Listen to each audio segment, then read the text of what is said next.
పార్టీలో సుదీర్ఘ ప్రయాణం 82 నుంచి 22 to 45 ఇయర్స్ సంతృప్తిగా ఉందా? నేను ఈ నగరానికి చాలా సంబంధించినటువంటి క్రియాశీలమైన కార్యక్రమాలు కానీ, నిర్మాణయుతమైనటువంటి కార్యక్రమాలు కానీ, అభివృద్ధి కార్యక్రమాలు, ముఖ్యంగా అర్బన్ ల్యాండ్ సీలింగ్ చట్టం అనేది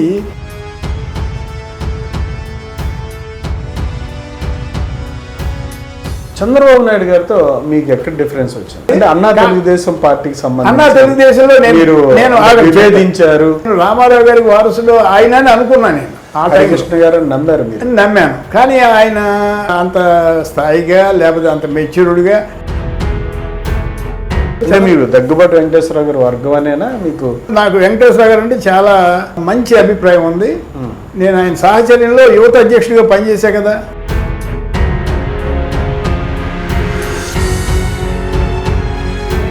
ఎమ్మెల్యే గారు యలమంచిలి గౌరంగ బాబు గారికి పదవి ఇప్పించారు. అలా మిమ్మల్ని ఎందుకు భుజాన్ని వేసుకొని ఎవరు ఈయనకి పదవి లేదని ఎవరు ముందుకు ఎందుకు వెళ్ళాలి? నా పదవిని పార్టీ అభివృద్ధికి, పార్టీ పురోగతికి తప్పకుండా ఉపయోగించారు. నా పదవిని నాకే ఉపయోగించుకోవాలి.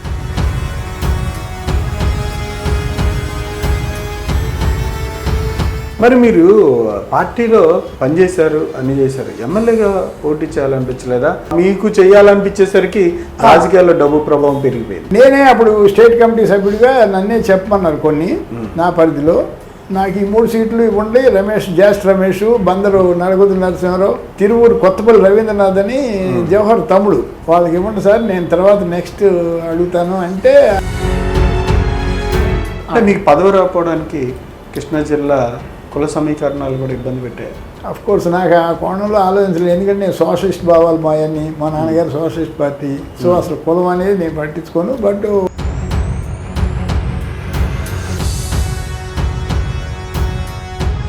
పార్టీ అంత యాక్టివ్నెస్గా ఉన్నా సరే విజయం అనేది ఈజీగా దక్కేది కాదు. విజయవాడ నగరం అవునండి. ఎంతవరకు స్ట్రెంగ్త్ అయింది? అసలు ముందు నుంచి తెలుగుదేశం పార్టీ బలంగా ఉందండి.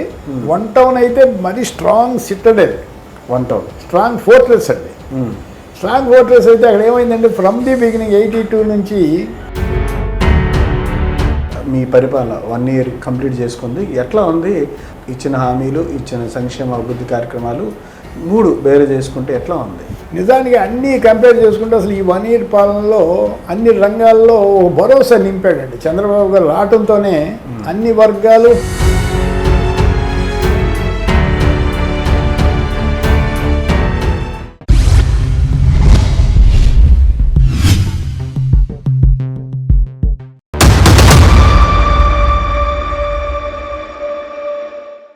Welcome to ET digital media group. నేడు నవేంద్రప్రదేశ్లోని ఏపీ కృష్ణా జిల్లాకు సంబంధించి తెలుగుదేశం పార్టీలో అనేక పదవులు 1982 నుంచి తెలుగుదేశంలో క్రియాశీలకంగా వ్యవహరించి ఎన్టీ రామారావు గారితో కావచ్చు, దాని తర్వాత కావచ్చు, ఈయన సీనియర్ నాయకుడిగా ఉన్న రోజుల్లో, ఇప్పుడున్న రోజుల్లో ఇవాళ ఉన్న వాళ్ళంతా నాయకులు ఉన్న వాళ్ళంతా చిన్న చిన్న కుర్రాళ్ళుగా ఉండే పరిస్థితి.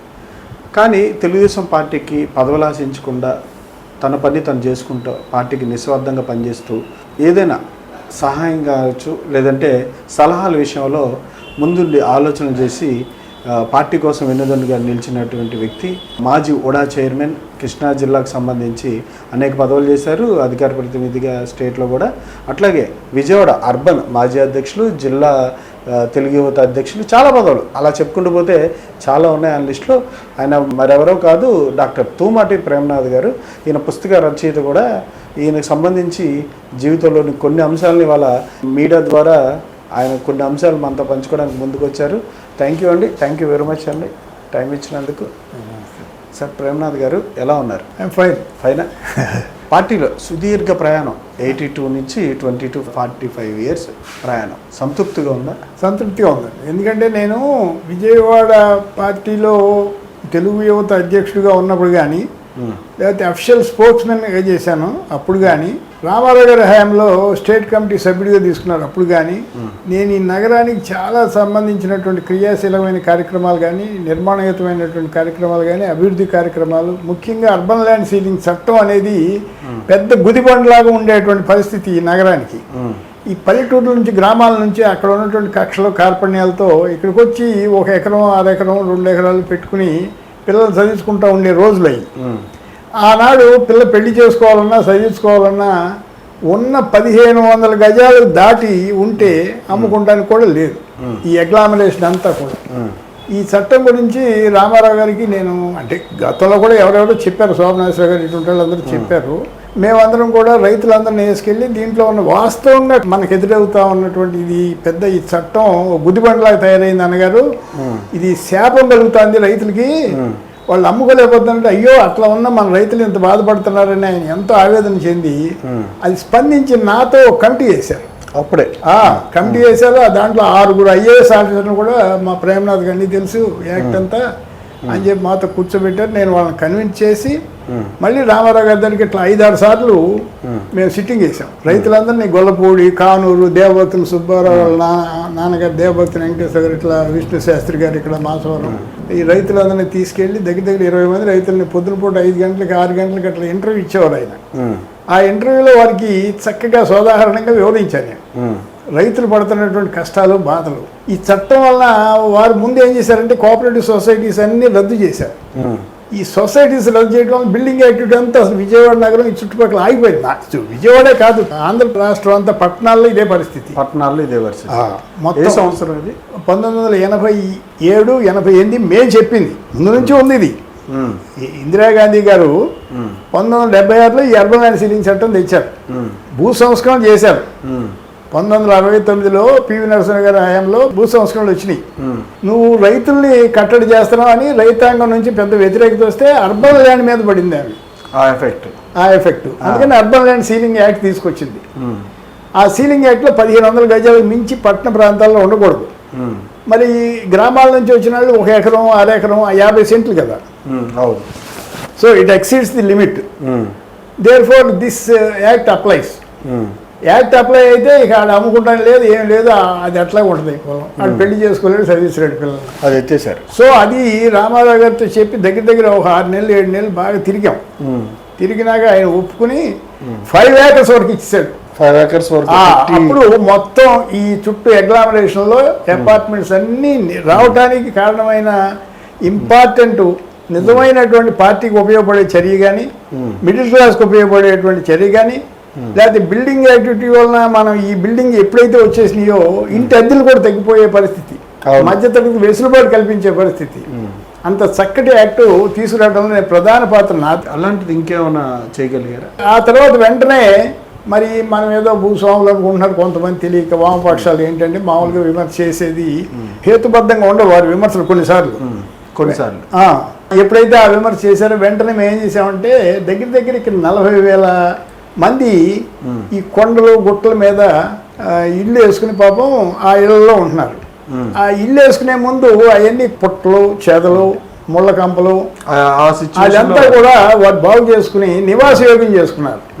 ఇలా ఉంది అన్నగారు, వీళ్ళందరికీ మనం పట్టాలు ఇవ్వచ్చు, సామూహికంగా మీరు ఇవ్వండి. ఇప్పుడు దాకా ఏదో 10 మందికో 20 మందికో 50 మంది ఎవరో తీసుకొచ్చి ఎమ్మెల్యేలు ఎంపీలు ఇప్పించేవారు. అట్లా కాదన్నగారు, వీళ్ళందరికీ ఇది శాశ్వతంగా పరిష్కారం చేయండి అని చెప్తే అప్పుడు ఫస్ట్ టైం 80 గజాలు ఉచితంగా మహిళల పేరుతో ఆయన పట్టాలు ఇచ్చారు. 10,000 దాకా ఇచ్చేశారు. అప్పుడు 40,000 దాకా ఉన్నాయి ఈ టౌన్లో. 80 గజాల లోపు కొండ ప్రాంతాల్లో నివసించే వాళ్ళకి 80 గజాలు చొప్పున పట్టాలు ఇప్పించాం. అదే తెలుగు మాగాణ సమారాధనే. అప్పుడు చిట్నగర్లో దానికి పైలాన్ వేశారా? దాని తర్వాత వంగవీటి మోహన్ రంగ హత్య జరిగింది. వెంటనే దాన్ని పగలగొట్టారు. అసలు జరిగింది అది. అప్పుడైతే అది జరిగింది. ఆ పట్టాలు ఇప్పించాం.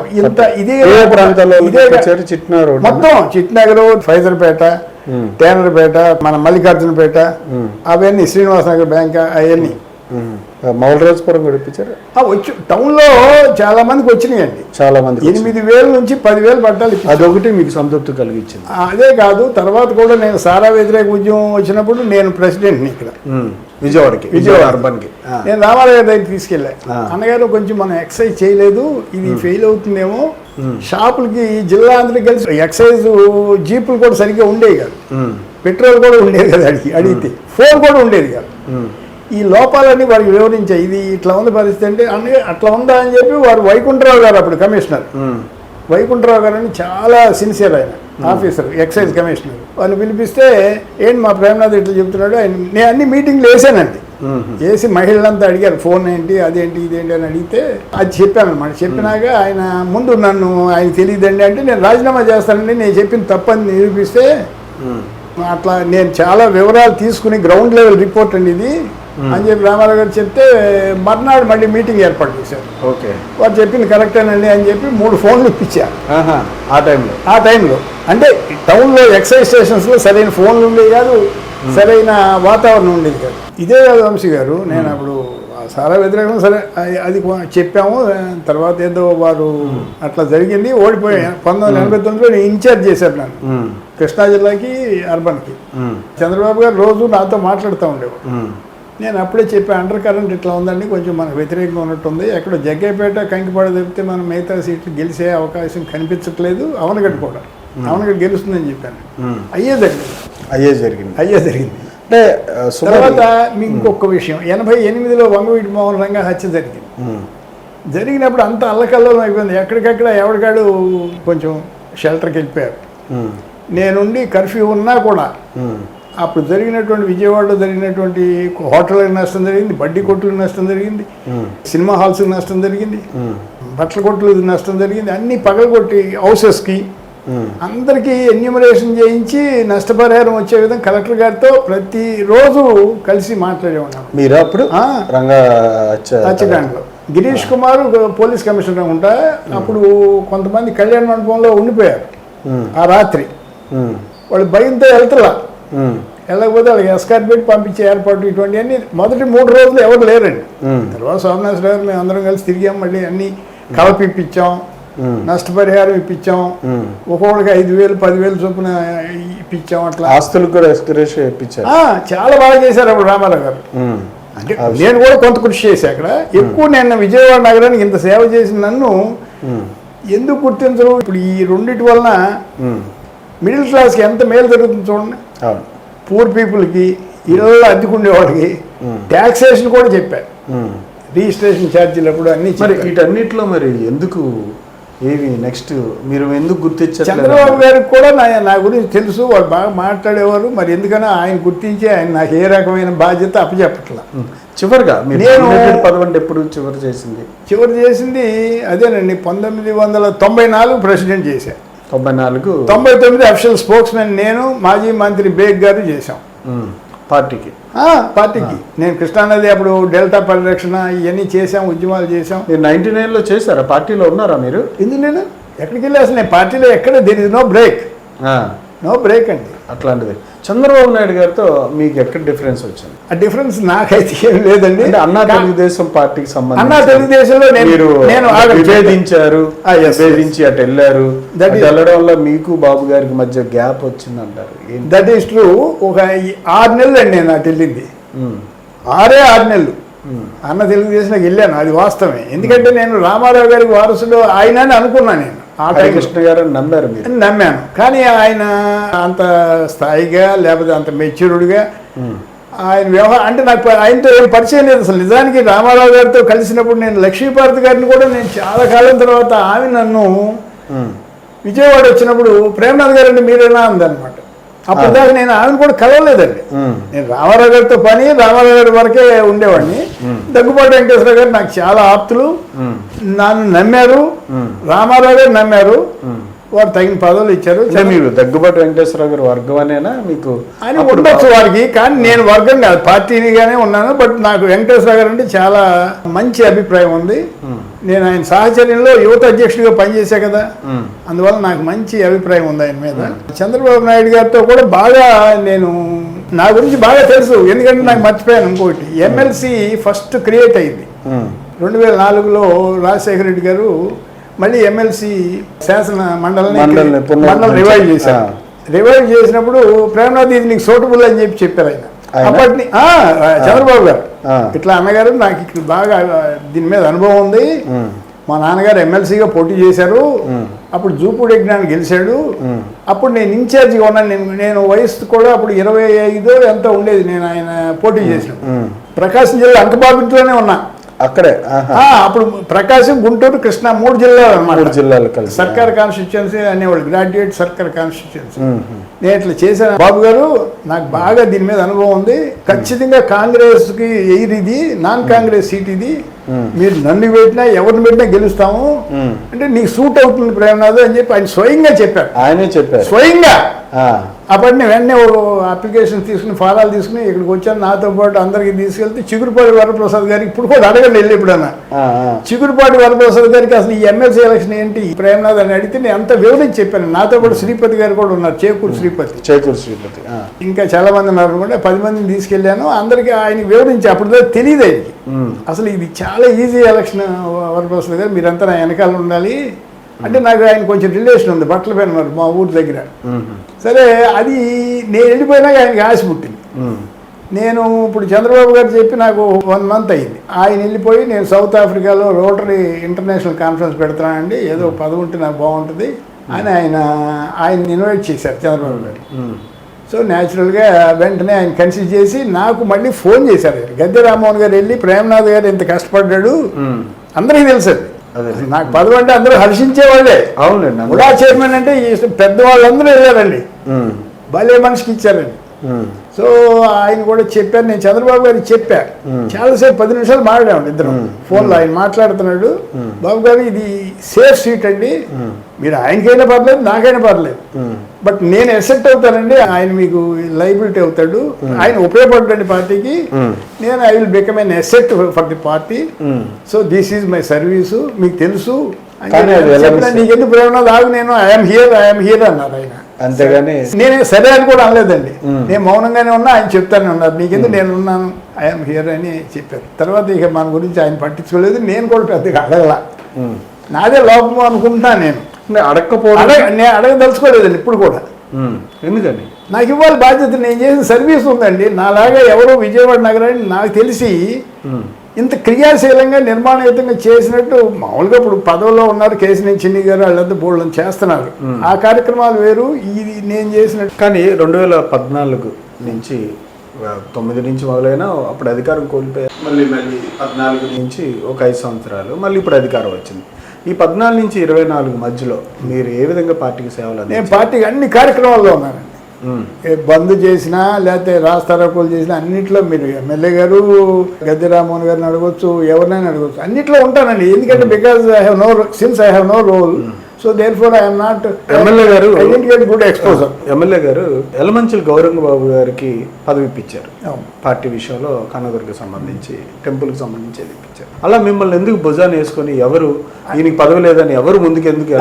అది వారిని అడగాలి మీరు, అది మనం చెప్పలేము. నేను ఇప్పించానండి, నేను స్టేట్ కమిటీ సభ్యుడిగా ఉన్నప్పుడు ఎక్కడన్నా మూలలో ఉన్న రామారావు గారికి చెప్పి అన్నగారికి చెప్పి లాక్కొచ్చాను. నా పదవిని పార్టీ అభివృద్ధికి పార్టీ పురోగతికి తప్పకుండా ఉపయోగించారు.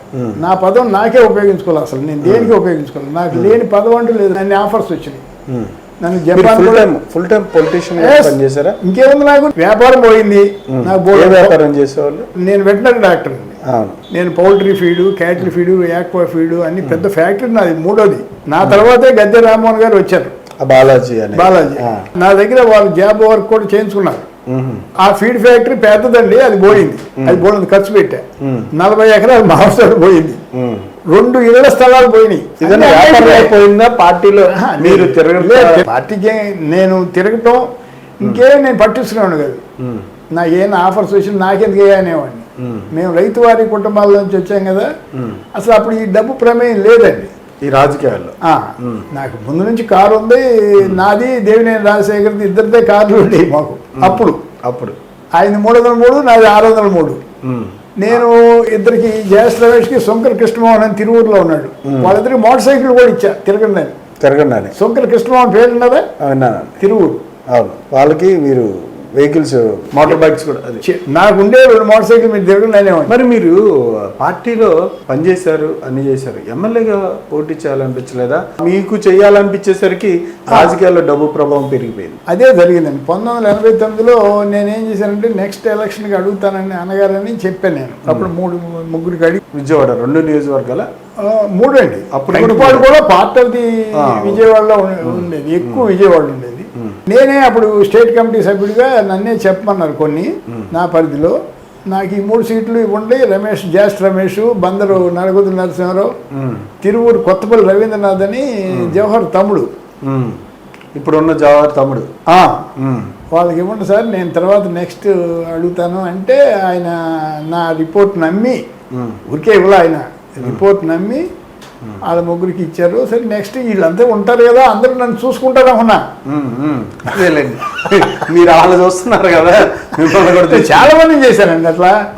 అడగండి మీరు పొలిటీషియన్, చాలా మంది నేను తీసుకొచ్చిన వాళ్ళే ఎక్కువ. కానీ రాలేదు అవకాశం. ఏ కాన్స్టిట్యూన్సీ అడిగారు? నేను కాదు చెప్తున్నాగా, నేను అడిగితేనేమో విజయవాడ తూర్పే అడగాలి, లేదంటే మా అవనగడ్డ కానీ బందరు కానీ అడగాలి. నేను ఈసారి అడుగుదాం, ప్రిపేర్ అవుదాం అనుకున్నాను. ఇక నాకు అందుబాటులోకి వచ్చేట్లేదని ఎమ్మెల్సీకి ట్రై చేశాను. ఎమ్మెల్సీకి అప్పుడే ట్రై చేశారు. దాని తర్వాత మళ్ళీ నాకు రామారావు గారు ఎంపీగా కూడా వచ్చే అవకాశం ఉండే పరిస్థితి ఉంది నాకు అప్పుడు పూర్వం. ఒకసారి అన్నారు ఆయన. ఎమ్మెల్సీకి నేను ట్రై చేశాను. చంద్రబాబు గారు కూడా గుర్తించారు, నువ్వు చేసుకో, ఇక నీకు బాగుంటుంది అని ఆయన స్వయంగా అన్నమాట. దాని తర్వాత నీకు పదవి రాకపోవడానికి కృష్ణా జిల్లా కుల సమీకరణాలు కూడా ఇబ్బంది పెట్టాయి. అఫ్ కోర్స్ నాకు ఆ కోణంలో ఆలోచించలేదు. ఎందుకంటే నేను సోషలిస్ట్ భావాలు మాయన్ని, మా నాన్నగారు సోషలిస్ట్ పార్టీ, సో అసలు కులం అనేది నేను పట్టించుకోను. బట్ ఒకవేళ ఉంటే ఉండొచ్చు, అదైతే అనిపించాను. నా వరకు అది ఉండకూడదు. నా సర్వీసెస్ బట్టి, నా స్థాయి బట్టి, నా స్టేటస్ బట్టి. బట్ అది I don't think it has worked against me. మీ తర్వాత తరం ఎంతవరకు మీలాంటి కమిట్మెంట్తో పార్టీ అంటే అసలు లేదండి. ఇప్పుడు సిద్ధాంతం అనేది లేదు, ఏ ఇష్యూ కూడా పెద్దగా ఆలోచించరు పార్టీలో. ఇప్పుడు కొన్ని పార్టీ వరకు వాళ్ళు చెప్తారు కానీ వాళ్ళు సిద్ధాంతంగా అసలు ఇదివరకు నేను ఫస్ట్ కావూరు వినయాశ్రమంలోనే శిక్షణా తరగతులు 1983లోనే ఉన్నాయి. దగ్గుబాటి వెంకటేశ్వరరావు పెట్టారు. అక్కడే మేము శిక్షణ అయ్యాము. అసలు నా ముందు నుంచి నాకు శిక్షణ ఉంది. నేను సోషలిస్ట్ యూత్ ఫ్రంట్ అధ్యక్షుడు అండి బందర్లో. జయప్రకాష్ నారాయణ ఉద్యమంలో పాల్గొన్నాను, ఆంధ్ర అసోసియేషన్లో పాల్గొన్నాను, సోనారాంధ్రని పేపర్ నడిపాను అప్పుడు. సో నాకు I have lot of experience. Even Tirupati veterinary కాలేజీలో కూడా నేను ఉన్నప్పుడు వెటనరీ స్టూడెంట్స్ని తీసుకుపోయి ధరలకు వ్యతిరేకంగా బోమన్ అప్పుడు ఇతనే అనుకుంటున్నాను నేను, బోమన్ శ్రీధర్ అని రాడికల్ స్టూడెంట్స్ ఉండేవాళ్ళు. వాళ్ళతో కలిసి నేను 10 మందిని వెటర్నరీ డాక్టర్లను కూడా తీసుకుపోయి నాతో పాటు, వాళ్ళకి తెలియదు వాళ్ళకు కూడా, నాకు ఫెర్నాండేజ్ మొదలుమాయి సోషలిస్ట్ పార్టీ అంటే పెద్ద ఇది. ఇప్పుడు దగ్గుబాటి వెంకటేశ్వరరావు అట్లా ఇక్కడ కూడా చేసాము. అంటే మీకు రాజకీయాల్లోకి రావాలని ఎవరు స్ఫూర్తి? అప్పట్లో రామారావు రావటంతో కదండి. ముందు మేము 5-6 సంవత్సరాల నుంచి ఉంటున్నామని చెప్తున్నాగా. 1969లోనే జయాంధ్ర ఉద్యమం వచ్చింది, 71లో వచ్చింది, 71లో ఆంధ్ర ఉద్యమం వచ్చింది. రైల్వే స్ట్రైకు, ఆంధ్ర స్టేషను, ఎమర్జెన్సీలో మా నాన్నగారిని maintenance of internal security act కింద అరెస్ట్ చేశారు. సో మా ఇల్లు అంతా రాజకీయ వాతావరణం నిండి ఉంటుందండి. అవనగడ్డ నుంచి మాకు అదే culture. Political proper Avanagadda. Avanagadda Bandar చదువుకుంటానికి వచ్చాం. ఓకే. సో తర్వాత 1969లో వెటనరీ డాక్టర్గా తిరుపతి పోయారు. అవనిగడ్డ లేదా అవనిగడ్డ దగ్గర? అవనిగడ్డ. మాకు we have got goodwill దేర్ అక్కడ. Very good. ఇప్పుడు అక్కడ కూడా నేను పోయి అప్పుడు నాకు ఎదురు లేదు. నాకు అనానిమస్గా ఇప్పిస్తా అన్నారు జడ్పీ చైర్మన్ చేయమన్నారు రామారావు గారు. ఫోన్ చేశారు. కానీ అప్పుడు దాని తర్వాత ఇప్పుడు పార్టీ ఇక్కడ ఎప్పుడు మీరు ఉన్నప్పుడు కానీ దాని తర్వాత కొన్ని సంవత్సరాలు అంటే సంక్షోభం చెప్పలేం, కానీ పార్టీ అంత యాక్టివ్నెస్గా ఉన్నా సరే విజయం అనేది ఈజీగా దక్కేది కాదు. విజయవాడ నగరం ఎంతవరకు స్ట్రెంగ్తన్ అయింది మీ ద్వారా? ఇప్పుడు మీరు ఇచ్చిన ఇళ్ల పట్టాలు కావచ్చు, ఈ స్థానికంగా ఎలక్షన్స్లో కావచ్చు, లేదా మాస్ ఏరియాస్లో టీడీపీకి ఉండే బలం పెంచుకోవడానికి మీరు ఎట్లాంటి చర్యలు చేశారు? అసలు ముందు నుంచి తెలుగుదేశం పార్టీ బలంగా ఉందండి. 1 టౌన్ అయితే మరి స్ట్రాంగ్ సిట్టడెల్, 1 టౌన్ స్ట్రాంగ్ ఫోర్ట్రెస్ అండి. స్ట్రాంగ్ ఫోర్ట్రెస్ అయితే అక్కడ ఏమైందంటే ఫ్రమ్ ది బిగినింగ్ 82 నుంచి అది మిత్రపక్షాలకు వెళ్ళటం, దాంతో కార్యకర్తలంతా వాళ్ళు పట్టించుకునే వాళ్ళు లేడు. కానీ but the party remain strong and intact. ఎందుకని ఇవాళకి కూడా ఎవరికైనా పొత్తులు ఇవ్వాలంటే అదే ఇస్తున్నారు. అదండి అది విజయవాడ ఒకటి. అది విజయవాడ ఫస్ట్. విజయవాడ తూర్పు ఎప్పుడు కూడా స్ట్రాంగ్ ఏమండి. అగైన్ ఒక విజయవాడ సెంటర్లో కొద్దిగా మాకు పాకెట్స్ కుల సమీకరణ, మీరు అన్న కుల సమీకరణ కానీ, ఇప్పుడు ఉదాహరణకి కాపులు కానీ, బ్రాహ్మణులు కానీ, కొంత అప్పుడు ఒక రకమైన భావంతో ఉండేవాళ్ళు, తర్వాత ఇప్పుడు వాళ్ళంతా కలిసిపోయారు అనుకోండి. సో దానివల్ల విజయవాడ సెంట్రల్లో కొంత కన్సిడరబుల్గా కంపారిటివ్గా కొద్దిగా వీక్గా ఉన్నాం. బట్ విజయవాడ తూర్పు ఎప్పుడు కూడా ఇది కూడా స్ట్రాంగే, ఇప్పుడు ఇది కూడా స్ట్రాంగ్గా ఉండేది. అదే పోటాపోటీగా ఇక్కడ అసలు ఓటా లేదండి, ఒకటే వన్ అండ్ ఓన్లీ. మీరు చూడండి అన్ని ఎలక్షన్స్ ఇదే స్ట్రాంగ్. సార్ కాసేపు ప్రస్తుత రాజకీయాల దగ్గరికి వద్దాం. ప్రస్తుత మీ పరిపాలన 1 year కంప్లీట్ చేసుకుంది. ఎట్లా ఉంది? ఇచ్చిన హామీలు, ఇచ్చిన సంక్షేమ అభివృద్ధి కార్యక్రమాలు 3 బేర చేసుకుంటే ఎట్లా ఉంది? నిజానికి అన్నీ కంపేర్ చేసుకుంటే అసలు ఈ 1 year పాలనలో అన్ని రంగాల్లో భరోసా నింపాడండి చంద్రబాబు గారు. రావడంతోనే అన్ని వర్గాలు పునరుత్తేజం పొందినాయి. ఇప్పుడు ఇదివరకు అంతా కూడా, ఇప్పుడు ఉదాహరణ రియల్ ఎస్టేట్ ఉంది చూసారా, ఈ రియల్ ఎస్టేట్కి ఆయన చాలా బాగా చేశారు. నాలా ట్యాక్స్ అని ఉంటుంది 4%, అది మొత్తం ఇప్పుడు 2% చేశారు, అసలు తీసేసే పద్ధతిలో ఉంది. ఇప్పుడు ఈ రియల్ ఎస్టేట్ కూడా 5 floors వరకు వాడు ఎక్కడికి వెళ్ళక్కర్లే, ఏ పర్మిషన్కి వెళ్ళక్కర్లే, సెల్ఫ్ అటెస్టేషన్ చేసుకుని, అంటే లైసెన్స్డ్ ఇంజనీర్లు ఇవ్వాలి, పర్మిషన్ ఇస్తే 5 floors వరకు he need not go to any office for securing this type of approvals or permissions. Straight away he can file a self affidavit and he can get the permission granted. అది ఆ విధంగా వచ్చింది. అట్లాగే set backs చాలా తగ్గించారండి. తర్వాత రోడ్లు కూడా ఇదివరకు 40 feet ఉంటేనే ఇచ్చేవారు, 30 feet చేశారు. సో ఇవన్నీ కూడా బిల్డింగ్ యాక్టివిటీ పుంజుకోవడానికి వస్తుంది. ఎప్పుడైతే బిల్డింగ్ యాక్టివిటీలో సెట్ బ్యాక్స్ తగ్గినాయో బిల్డింగ్ ఏరియా ఎక్కువ వస్తుంది. ఎక్కువ బిల్టప్ ఏరియా వచ్చేటప్పుడు ఏమవుతుంది, ఇళ్ల ధరలు తగ్గుతాయి. బిల్డింగ్ ఇప్పుడు ఇక్కడ నిన్న 5 ప్లాట్లు వచ్చాయి. ఇప్పుడు మీ చంద్రబాబు గారు ఇచ్చిన సెట్ బ్యాక్స్ ఈ రాయితీల వలన విల్ గెట్ అనదర్ ప్లాట్, ఇంకో ప్లాట్ అనేది. సో న్యాచురల్గా అది బిల్డర్కి లాభం.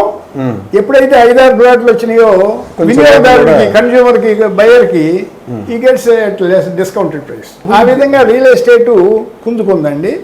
అట్లాగే మీకు పారిశ్రామికవేత్తలో కూడా కొత్త కాన్ఫిడెన్స్ వచ్చింది. అసలు ఆ కాన్ఫిడెన్స్ అనేది ముఖ్యం అండి, ముందు భరోసా అనేది ముఖ్యం. అట్లాగే మీరు ఎంఎస్ఎంఈస్ ఉన్నాయి, అవును, అవి నిజానికి వాటికి ఇప్పుడు మోడీ గారు అనౌన్స్ చేసిన ఈ జిఎస్టీ రాయితీల వలన ఇంకా బాగా పుంజుకుంటాయి. చంద్రబాబు గారు కూడా దానికి ఎంఎస్సిఎంఈలకి పార్క్ పెట్టడం, దానికి ప్రత్యేకంగా దానికి ఒక పాలసీ తీసుకురావటం, దానివల్ల ఎంఎస్సిఎంఈలు అన్నీ కూడా పుంజుకున్నాయి. ముఖ్యంగా మేము హోటల్స్ ఇండస్ట్రీ, ఈ హోటల్స్ అన్నీ నిర్మాషకు ఉండేవి. సో హోటల్ ఇండస్ట్రీ మీద కూడా చాలా మంది ఆధారపడ్డారు కదా. అట్లాగే టూరిజం, సంక్షేమ కార్యక్రమాలు మీకు తెలియదు కదా, తల్లికి వందనం, లేకపోతే దీని పేరు ఉచిత బస్సు ప్రయాణం, ఈ స్కీమ్స్ అన్నీ కూడా చాలా మంచి అండి. ఇప్పుడు పింఛన్ 4,000 ఇవ్వటం, ఇవన్నీ కూడా ఏమవుతుందంటే కొంతమంది అనుకుంటారు ఈ ఉచితాలు ఎందుకు ఇస్తున్నారు, వీటి వలన ఎంత నష్టం, అది ఇది అనుకుంటారు. ఈ ఇచ్చిన కొద్దికి కొనుగోలు శక్తి పెరగటం వల్ల ఇది సర్క్యులేషన్లోకి వస్తుంది. గతంలో జగన్మోహన్ రెడ్డి గారు కూడా అలాగే ఇస్తే అదే మాట చెప్పారు, దీని ద్వారా కొనుగోలు శక్తి పెరిగి ఆదాయం వస్తుంది రాష్ట్రంలో. దాన్ని తప్పుపట్టిన తెలుగుదేశం ఇవాళ అదే మాటను మీరు చెప్తున్నారు. అంటే ఇక్కడ చిన్న డిఫరెన్స్ ఉందండి. జగన్మోహన్ రెడ్డి గారు చేశారండి సంక్షేమ పథకాలు, ఆయన చేయలేదని అంటలా. వారు చేసిన సంక్షేమ పథకాలు మాత్రమే ఫోకస్ చేశాడు, మిగతా రంగాలు మొత్తం. ఇప్పుడు సంక్షేమ పథకాలు పేదలకు ఇచ్చేసేసి ఊరుకుంటే కుదరదండి. ఇప్పుడు నీకు చొక్కా ఇస్తే నువ్వు కుదరదు, నువ్వు ఏం కోరుకుంటావు, వాచ్ కోరుకుంటావు, లేదా సినిమా కోరుకుంటావు, లేకపోతే మోటార్ సైకిల్ కోరుకుంటావు. ఈ రంగాలన్నీ పడుకున్నాయి. ఈ రంగాలన్నీ ఆయన పట్టించుకోవాలి. ఎందుకు మనకి వీళ్ళకి ఇస్తున్నాం కదా, 2 లక్షల ఏదో 1,80,000 కోట్లు ఎంత ఇచ్చాం కదా అనే భరోసానే ఉన్నాడు. ఆయనకి అనుభవం లేక అది చేశాడు. ఇప్పుడు మీకు అనుభవం లేకనో లేదంటే ప్రజలకి ఏదో ఒకటి అతను నిజంగా అనుభవం లేకే. అతను సంక్షేమ పథకాలతో తృప్తి పడ్డాడు. ఇంకేముంది, సంక్షేమ పథకాలు ప్రతి ఇంటికి 1,00,000 ఇచ్చాం, 2 లక్షలు ఇచ్చాం అనుకున్నారు ఆయన. కానీ ఆ ఇంట్లో ఒక నిరుద్యోగి ఉంటాడు, ఒక ఉద్యోగస్తుడు ఉంటాడు, టీచరు లేకపోతే ఉద్యోగస్తుడు, వాడు అసంతృప్తిగా ఉన్నాడు. ఒక నిరుద్యోగ అసంతృప్తిగా ఉన్నాడు. చిన్న వ్యాపారస్తుడు, చిరు వ్యాపారులు ఉంటారు, వాడు అసంతృప్తిగా ఉన్నాడు. రైతు ఉన్నాడు, రైతు అసంతృప్తిగా ఉన్నాడు. మీకు ఆ విధంగా ఒక్క రంగమే కాదు కదా. ఇప్పుడు మీకు హోటల్స్ ఉన్నాయి, టూరిజం ఉంది, సాఫ్ట్వేర్ ఉంది, ఐటీ రంగం. మీరు చెప్తున్నట్టుగా ఆ రంగాలన్నింటిలో గణనీయమైన మార్పు అయితే రావట్లేదు. 14-19లో వచ్చినంత హైప్ ఈ 24 ఏదైతే మీరు వచ్చిన తర్వాత అంత హైప్ కనిపించట్లేదు. హైప్ అంటారు ఎప్పుడంటే, ఇప్పుడు మనం చేసినవన్నీనండి. ఇప్పుడు అమరావతి ఉంది, ఈ అమరావతిలో 79,000 కోట్లు ఆయన అంచనా వేశారు చంద్రబాబు గారు. ఇప్పుడు గ్రౌండ్ చేశారు 63,000 కోట్లు ఎంతో గ్రౌండ్ చేశారు, 43,000 కోట్లు టెండర్స్ పిలిచారు. వీటి వల్ల ఏంటంటే మీకు ఇప్పుడు కనపడదు. ఇది ఇంటర్నేషనల్ ఎయిర్పోర్ట్ అని కానీ, లేకపోతే స్పోర్ట్స్ సిటీ కానీ, లేకపోతే స్మార్ట్ ఇండస్ట్రీస్ కానీ, ఈ రోడ్లు మౌలిక వసతులు కానీ, హౌసింగ్ కానీ, ఇవన్నీ ఒక ఇప్పుడు మామూలుగా ఇప్పుడు నారాయణ గారు నిన్న ఏం చెప్పారు, ఓ 3 yearsలో ఇప్పుడు కొంత ఓ ఫేజ్ అయిపోద్దండి. ఓ 10 సంవత్సరాలు పడుతుంది, బట్ 10 సంవత్సరాలు అయిన తర్వాత మీకు అద్భుతమైనటువంటి భవిష్యత్తు వస్తుంది. అప్పటి వరకు అంటే 3 years నుంచే బిగిన్ అవుతుంది మీకు. ఇప్పుడు ఏదైనా సరే ఇల్లు కట్టాలంటే ఏంటంటే మనం ప్లాన్ తెచ్చుకోవాలని అన్నీ చేయాలంటే 3 years 4 years పడుతుందండి. అసలు శైశవ దశ దాటాలంటేనే పోవడం ఇది ఉంది. ఇప్పుడు P4 ఉంది. P4 is a very good activity. నిజంగానే ఎందుకు యాక్టివిటీ అంటే ఇది అసలు మహాత్మా గాంధీ గారు ప్రబోధించారండి, ట్రస్టీషిప్ అనే పథకం.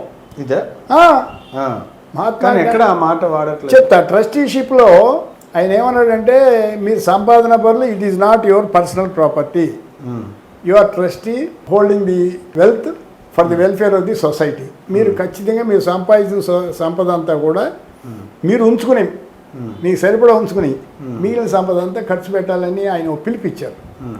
పిలిపిస్తే ఆ పిలుపు అంతా నైతికంగా ఉంది, వాలంటరీగా ఉంది, ఎథికల్గా ఉంది. ఎథికల్గా ఉండే వాడి దగ్గర తీసుకున్నాడు.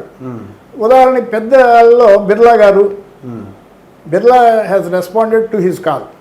సిమిలర్లీ జమ్నాలాల్ బజాజ్, అసలు ఆయన చాలా గాంధీ కన్నా సింపుల్గా ఉండేవాడు, ఆయన రెస్పాండ్ అయ్యాడు. అంబాలాల్ అని ఒక ఆయన, ఇట్లా వాలంటరీగా అసలు దేర్ ఇస్ నో ఫోర్స్. ఇప్పుడు అదేం లేదనమాట. ఇక్కడ చూడండి చిన్న తేడా. సరే ఆయన కాలు ఎవరు ప్రోత్సాహం లేదు, మోటివేషన్ ఆయన చేశాడు. మహాత్మా గాంధీని చూసి వచ్చారు, ముందుకు వచ్చారు. సో అది అయినాక ఆ కాలు కొంత చల్లబడుతుంది. అప్పుడు వినోబాబాయ్ వచ్చాడు, ఆచార్య వినోబాబాయ్. విన్నారా? విన్నాలేదు. 1951లో ఆయన భూదాన ఉద్యమం అని పెట్టాడు. భూదాన ఉద్యమం. ఈ భూదాన ఉద్యమంలో ప్రతివాడు వెళ్ళి దగ్గర ఇష్టం అని ప్రామిస్ చేశారు. ల్యాండ్స్ 47 లక్షల ఎకరాలు ప్రామిస్ చేశారు. 47 లక్షలు అసలు నిజానికి 12 లక్షల ఎకరాలే డిస్ట్రిబ్యూట్ చేశారు. అవి ఎటువంటి నాట్ ఫిట్ ఫర్ అగ్రికల్చరు, లేకపోతే అన్సూటబుల్ ల్యాండ్స్ అటువంటి ఇచ్చి చేతులు దులుపుకున్నారు. సో ఈ 2 ఉద్యమాలు ఎందుకని పుంజుకోలేదంటే నిజంగా ఎంత ఆదర్శవంతమైనవి కదా. వాటికి వ్యవస్థీకృతం లేదు. అంటే there is no force, there is no support, there is no infrastructure behind them. The call is given, the response is voluntary. But అందుకని అప్పటిని ఇప్పుడు ఉదాహరణకి మన చంద్రబాబు గారు ఏం చేశాడు, దీన్ని P4 కింద పెట్టి అసలు యాక్చువల్గా కంపెనీ యాక్ట్ అని 2014లో యూపీఏ గవర్నమెంట్ తీసుకొచ్చిందండి. 2014లో కంపెనీ యాక్ట్ కింద 100 కోట్లు వర్త్ చేసే company is eligible, is to oblige this CSR అంటే కార్పొరేట్ సోషల్ 1000 కోట్లు టర్న్ ఓవర్ ఉండాలి, 5 కోట్లు నెట్ ప్రాఫిట్ ఉండాలి. అలా ఉన్న కంపెనీ నుంచి, అలా ఉన్న వెల్దీ ఇండివిజువల్ నుంచి, పారిశ్రామికవేత్త నుంచి 2% of their profit is to be allocated for social welfare activities. ఉదాహరణకి ఎడ్యుకేషన్ కానీ, హాస్పిటల్స్ కానీ, ఎన్విరాన్మెంట్ కానీ, పొలిటికల్ కానీ ఏదైనా చేసుకోండి. ఇది కంపెనీ యాక్ట్. ఈ కంపెనీ యాక్ట్ 135 సెక్షన్ అనమాట. అట్లాగే ఈ 135 సెక్షన్ ఉపయోగించుకుని పారిశ్రామికవేత్తలను కంట్రోల్ చేసి సపోర్ట్ చేస్తే ఈ పేదరిక నిర్మూలన జరుగుతుంది. కానీ అట్లా చేయకుండా ఈ కార్పొరేట్ వాళ్ళకి ఇంకా దోషి పెడుతున్నారు. ఈ టైంలో P4 చంద్రబాబు గారు తీసుకొచ్చారు. ఇప్పుడు చంద్రబాబు గారు తీసుకొచ్చిన P4కి ఏంటంటే ఎక్కడైతే మహాత్మా గాంధీ గారు, వినోబాబా గారికి ఆ సపోర్ట్ లేదో, ఇన్ఫ్రాస్ట్రక్చర్ వ్యవస్థీకృతం చేశారు. ఈయన వ్యవస్థీకృతం ఇన్స్టిట్యూషనలైజ్ చేశాడు. అంటే P4ని ఇన్స్టిట్యూషనలైజ్ చేశాడు. దీనికి ఓ సపోర్టు, ఓ కలెక్టరు, ఒక అధికార బృందం, వాళ్ళు వచ్చి మిమ్మల్ని కలుసుకుంటాడు. ఇప్పుడు మార్గదర్శులు ఎంతమంది చేశారు? ఇప్పటికి 10,81,000 మందిని ఫ్యామిలీస్ని ఐడెంటిఫై చేశారు. యాక్చువల్గా 20 lakhs ఆయన టార్గెట్. 20 lakh ఫ్యామిలీస్ 2029 కల్లా ఇది పూర్తి చేసే పావర్టీని నిరోధించాలని ప్రయత్నం మాత్రం జరుగుద్ది. చంద్రబాబు గారు పెట్టిన P4 దాంతోనే ఇవాళ మీకు నెగిటివిటీ వస్తుంది. అమలు కానివి లేదంటే దాని ద్వారా మార్పు రాని దాంట్లో ప్రయత్నాలు చేస్తున్నారు చంద్రబాబు నాయుడు గారు అని చెప్తున్నారు. కానీ అండి ఇప్పుడు ఇది మామూలుగా దీన్ని విశ్లేషిస్తే హ్రస్వ దృష్టి ఉన్న వాళ్ళకి అది ఎట్లా కనిపిస్తుంది అంటే దూరదృష్టి లేనాడికి ఎట్లా కనిపిస్తుంది ఖచ్చితంగా నీకు యాంబిషన్ ఉండాలండి, అసలు టార్గెట్ ఉండాలి. ఇప్పుడు 100% సక్సెస్ అనేది ఆశించొద్దండి. ప్రయత్నం అయితే చేయాలి. చంద్రబాబు గారు చెప్పిన P4 పూర్తిగా సక్సెస్ అవుతుంది, మొత్తం ఆయన సాధించేసేస్తాడు పేదరిక నిర్మూలన అని నేను కూడా అంత విశ్వసించట్లేదు అనుకోండి. కానీ that is a very good attempt. వ్యవస్థీకృతం చేశారు కదా ఆయన. ఇప్పుడు మొత్తం బృందం వచ్చింది, అసలు నీకు చేద్దామని ఉంది, ఎక్కడ చేస్తాడు డబ్బు? ఇప్పుడు రామోజీరావు గారు ఇల్లు కట్టించాడు, ఆయన సిబ్బంది ఉంది కనుక, నెట్వర్క్ ఉంది కనుక ఆయన చేశాడు. నాకుంది ఒక హాస్పిటల్ కట్టించాలి, ఎట్లా కట్టించాలి, నాకు సపోర్ట్ లేదు, డబ్బులు కావాలంటే ఇస్తా. ఇప్పుడు ఇదంతా ఈ P4లో ఆయన చక్కగా ఓ బృందం ఉంది, అధికారులు ఉన్నారు. అయ్యా ఫ్యామిలీస్ ఈ 10 ఫ్యామిలీస్ని మీరు ఐడెంటిఫై చేస్తే బాగుంటుందండి, ఈ 10 ఫ్యామిలీస్కి స్కూల్ ఇస్తే బాగుంటుందండి, లేకపోతే హాస్పిటల్ ఇస్తే బాగుంటుందండి, అట్లా చెప్పే విధంగా ఇప్పుడు తయారైంది సిస్టమ్. సో ఈ సిస్టంలో ఇప్పుడు 2029కి ఆయన టార్గెట్ అవుతుందని అంటారు, కానీ ఇప్పుడు మనం అందరం కూడా ఒకటే గుర్తుపెట్టుకోవాలి, ఒక ఆశ ఉండాలి, ఒక డిమాండ్ ఉండాలి, ఒక టార్గెట్ ఉండాలి. ఇప్పుడు చైనా అండి రేర్ ఎర్త్ మ్యాగ్నెట్స్ అని ఉంది చూసారు. అప్పుడు రేర్ ఎర్త్ మ్యాగ్నెట్స్ అని భూ అయస్కాంతాలు ఇవి లేక కార్లు ప్రొడక్షన్ కూడా చేయలేకపోతున్నారు. ఇప్పుడు అందరూ కూడా చైనా మీద ఆధారపడి కూర్చున్నారు. చైనా వాడు ఇట్లాగే చంద్రబాబు గారి లాగా 25 సంవత్సరాల క్రితం 25,000 కోట్లు ఖర్చు పెట్టి రీసెర్చ్ చేసి ఆ భూ అయస్కాంతాల్లో వాళ్ళు మోనోపల్లి సాధించారు. 25 సంవత్సరాలు ఖాళీ కూర్చున్నారు. సో ఇక్కడ కూడా ఈ అమరావతి, ఈ పోలవరం, బనకచెర్ల, ఈ ప్రాజెక్ట్స్ అన్ని పెద్దవి వెంటనే రావండి. ఇప్పుడు మీకు అమరావతి ఉంది, మీకు మొత్తం టోటల్ అమరావతి మీరు కోరుకున్న డెవలప్మెంట్ ఏదో అవ్వాలి అంటే మాత్రం టైం పడుతుంది. అమరావతికి సంబంధించి మలిదశ భూ సేకరణకు సంబంధించి విమర్శలు రావడం, దానికి కొంచెం వెనక తగ్గారు, ఇవన్నీ అనిపించింది. రైతులు అభిప్రాయం తీసుకుని ముందుకెళ్ళమని నేను చెప్తాను. నాయకుడు రైతులు ఇష్టపడకపోతే వెళ్ళకూడదు. ఎక్కువ ఊహించడం కాదండి, అవసరమే. ఇప్పుడు నిజానికి ఎన్టీఆర్ గారితో ప్రయాణం చేశారు కదా, ఆయన ఆశయాలు అనుగుణంగా ఇవాళ పార్టీ నడుస్తుందా? అంటే జనరేషన్ మారుతుందండి. మనం అట్లా ఆయన ఆశయాలు ఆనాడు విప్లవాత్మకమైనవి. పార్టీ అధికారంలో రావాలంటే మిగతా పార్టీని కలుపుకోవాల్సిన పరిస్థితి తెలుగుదేశానికి ప్రతిసారి ఏర్పడుతుంది అంటున్నారు. ప్రజల్లో ఉన్న వివిధ వర్గాల్లో ఉన్నటువంటి అసంతృప్తికి మనం నిజంగా అద్దం పట్టాలంటే జగన్మోహన్ రెడ్డి గారు కూడా ఎవరెవరికో తీసుకొచ్చి కార్యకర్తను తీసుకొచ్చి ఏమీ లేని వ్యక్తిని ఎంపీని చేశాడు, డాక్టర్ని ఎంపీని చేశాడు, కార్పొరేటర్ని ఎమ్మెల్సీని చేశాడు. తెలుగుదేశం ఎందుకని అట్లాంటి విధానాలు? అసలు ఎవరు అడ్రస్ లేని వాళ్ళందరినీ ఎమ్మెల్యేలు చేసి, ఎంపీలను చేసి, సామాన్యులు, మధ్యతరగతి, విద్యావంతులు, మేధావుల్ని, కుటుంబ నేపథ్యం బాగున్న వాళ్ళని ఏరి